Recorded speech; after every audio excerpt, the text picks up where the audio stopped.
It's the Happy Families podcast. It's the podcast for the time-poor parent who just wants answers now. I actually went out and got those labels that I've are the seen answer. everybody else have and gone, I don't need those. The Beatles sang love is the answer, but I think that they meant to say labels are the answer. And now here's the stars of our show, my mum and dad. G'day, this is Dr. Justin Coulson, the author of 6 books about raising happy families, and I'm here with my wife and partner in podcasting, mum to our 6 daughters, Mrs. Happy Families, Kylie.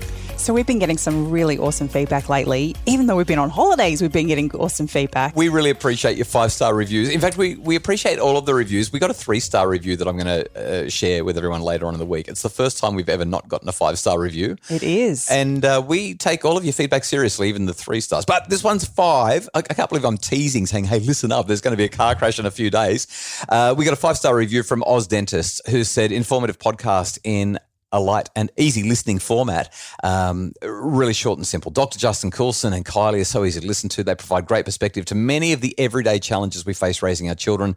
The length of the podcast makes it an easy listen while driving, and I'm loving all the tips and ideas that they offer. A very enjoyable podcast for anyone who has to interact and assist in any way raising capable, happy little people. So Oz Dentist, thanks so much for that 5-star review. It's the reviews that help people to find the podcast, bumps it up through Apple's algorithm and makes it so that we can help other people have happier families. So there's been a lot of posts on Facebook lately about first day back tips. Yeah, getting back to school and surviving. And that's actually the word. Like, people are freaking out a little bit, which is kind of weird. We've put 6 children into school. 2 of them have completely finished. We've got one in grade 11 this year, one in 8, one in 6, and our baby's in first grade. She's growing up so fast. And so we hear all of the stress, and I don't know, do you get stressed anymore? Oh, first day for, very, very first day of school for our children. Each one of those, I've definitely had some tears. Yeah, it's been a little bit. It's a really big day. But, once you kind of get into the flow of it, the stress and the pressure drops off. And it's the same with kindy and preschool and that kind of thing as well. And I think too, we've been really lucky because each of our children have actually been really excited to go back. So first day back for our whole family, it's just like a breath of fresh air. Yeah. In fact, can I be really honest? I know I'm the parenting expert. I know I'm supposed to just love my kids. And I do. I love our kids so very much. But I'm going to be so glad when Wednesday rolls around. And these holidays have been really different to what we would normally experience. I'm just so over it. Honestly, I know it sounds really bad of me to say this, and I'm supposed to always be happy and chirpy and talking about how great families are, but I'm just so sick of what holidays have done to us. But you know what the real struggle has been? We haven't had a holiday. Well, number 1, we haven't had a holiday, but number 2, trying to work when the kids aren't at school. Yeah. And for anyone who's a single parent and trying to work while the kids aren't at school, or just any families where you're trying to do the juggle and you've got the kids going off to the grandparents, we don't have that facility available at the moment because your mum's not well enough. And, you're trying to juggle out of school hours care, or you're trying to juggle grandparents and extracurricular activities and friendship drop-offs and all that sort of stuff. And you just kind of, It totally does your head in. And what's even worse is when they're not doing anything and they just mope around the house saying, I'm bored. Hey, can I watch TV? And they just want to stare at Netflix and screens. It's agonising, and I just can't wait till school goes back. In Queensland, Victoria, South Australia and Tassie, it's this Wednesday and Thursday, and then February the 3rd for the New South Wales, ACT and WA states. So big breath, we're nearly there. So anyway, the main point that I wanted to make was routine. Routine. Everyone's talking about routine and stressing out about routine. Can I just say, unless you've got kids who are really anxious or starting school for the very first time, so or they're starting really little. a new school. Or starting a new school, yeah. Don't stress out about the routine. They'll figure it out. I had a mum contact us the other day and say, my 15-year-old's staying up until like 11 o'clock, 12 o'clock every night on social media. Do I need to get her into routine?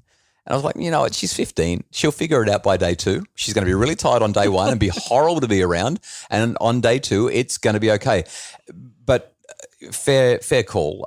If it works for you and your family, or if your children have the need for it, it's definitely worth pushing for a little bit of routine a few days before school goes back. Get them going to bed on time. Okay, that's my rant over. But you've got all the experience, because while I've been talking about happy families, you've been raising the happy family.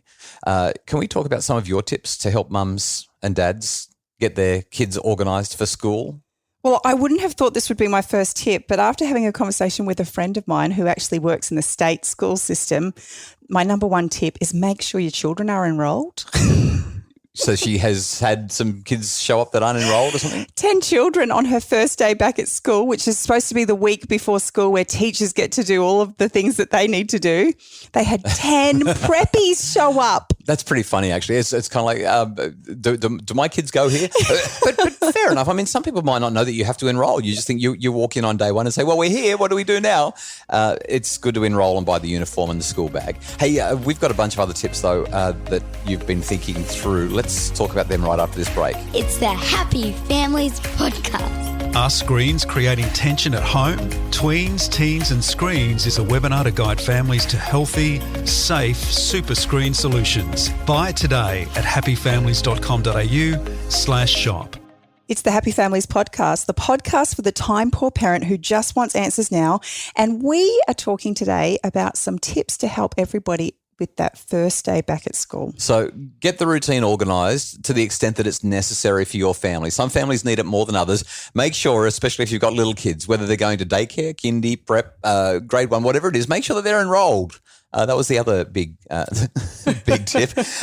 What else have you got? Because hopefully everyone's ticked that one off the list and we're doing really well. So I've got 4 or 5 other things that we can just make sure that we do, and maybe a few tips that will help people along the way. Because the reality is, like today, Monday, 25th of January, only a matter of days now until everyone's back. And it's a public holiday tomorrow, so. Yeah, and this is the bit where everyone's running around and trying to get the kids' hair cut and trying to organise uniforms and thinking, oh my goodness, we still haven't bought the school shoes. So what do you do? How do you avoid the mad panic when there's just a few days or maybe a week to go? Well, hopefully you haven't left these things till the last minute, but if you have, buying uniforms, one of the biggest money savers that we've experienced over the years is just checking out on Facebook whether or not there is a second-hand selling platform for your school. Lots of schools these days don't actually have like a shop front for second-hand uniforms anymore, but parents will organise it of their own accord on Facebook. And this is a great place to just buy uniforms at a ridiculously reduced price, which helps a huge amount. And we have bought and sold. We've done both many, many times because our children have been to so many schools, and it's a really big money saver. I've got a question for you. How many uniforms do each of our kids have?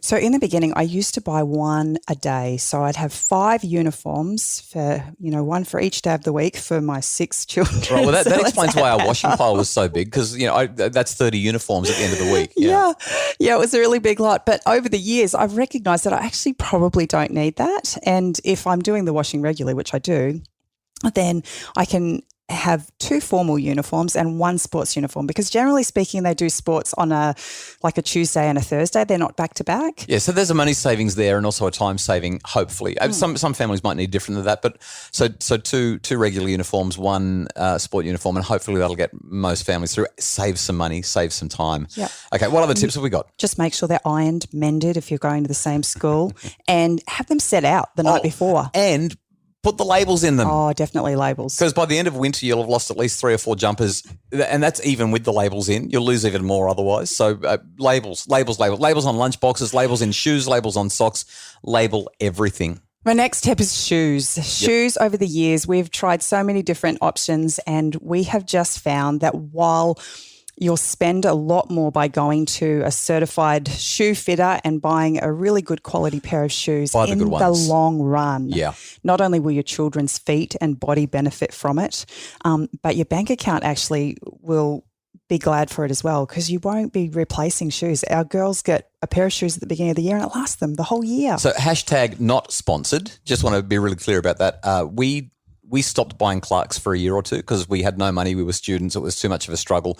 And we actually, the kids had a lousy experience with their shoes. Their shoes fell apart. It just didn't work out. We spent more money and then we ended up going and buying Clarks anyway. So for us, if you're buying formal school shoes, buy Clarks. It costs more, but it actually works out much, much better. What's your next tip? So lunch boxes. This has been the bane, probably absolute bane of my life when it comes to schooling, because with so many children, I literally will be replacing the containers, the plastic containers drawer every term. So I want to highlight something here. Over the years, we've tried so many different kinds of lunch boxes, and now we've settled on buying a lunchbox and sticking a handful of plastic containers in there that have got a sandwich in one and some fruit in another one, maybe some yogurt in another one. Schools are being very much, kind of pushing children in that way. So we're we're using recyclable containers. Our kids actually went to one school where they weren't allowed to leave their rubbish in the rubbish bins at school. They had to bring their rubbish home because the school was spending so much money on rubbish dumping. I was astounded when I heard that. But can I just have a quick rant? You know those bento lunch boxes that cost about $50 a pop? I don't even know how to say how infuriating. They're so pointless for little kids. The kids can't get the things open. They say that they're liquid proof and they don't spill, but they do.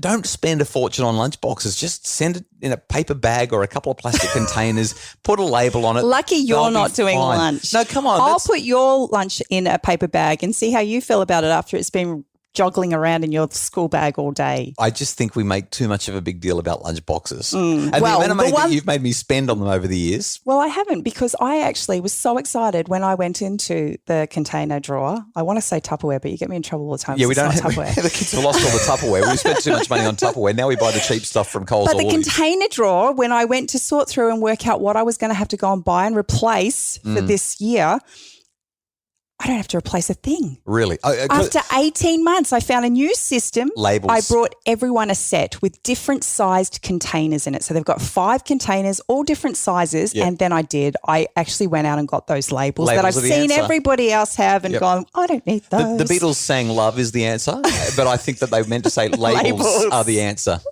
And it has made all of the difference. The kids know exactly what is their lunchbox container and it comes home. I have been, honestly, 18 months without having to replace a set. It's a big deal because we have replaced a lot of Tupperware and plasticware over the years. So the label makes a huge difference. We're running out of time. So have you got any last minute tips for families that are trying to get it together? We've got routine. You've got to enroll the kids. There's labels, there's uniforms, there's shoes, there's lunch boxes. The last one I would talk about is just appointments. You mentioned it at the beginning, haircuts, get your kids haircuts. I do it, every term, and it's a holiday adventure. The kids love going to the hairdressers. My wallet doesn't. Those the haircuts, man. But a couple that people may not be thinking about, take them to the dentist, make sure everything's right there. And that can be, that's a 6-monthly thing as well. And then the optometrist, that's probably the biggest one. Yeah. Go and get your eyes checked, your kids' eyes checked, and just make sure that everything is good there, because they're staring at blackboards and books all day, every day. And now they've got the added strain on their eyes with screens, and it makes such a difference to their eyes. And you might find that your children are complaining about being tired or having headaches, or they're not learning, or they're being disruptive in class. And, there's all these behavioural issues that you're thinking, oh my goodness, what's the matter with my child? And it could just be their eyes. So, and we found that with our kids, it was worth going and doing that optometry stuff because it's made a big difference.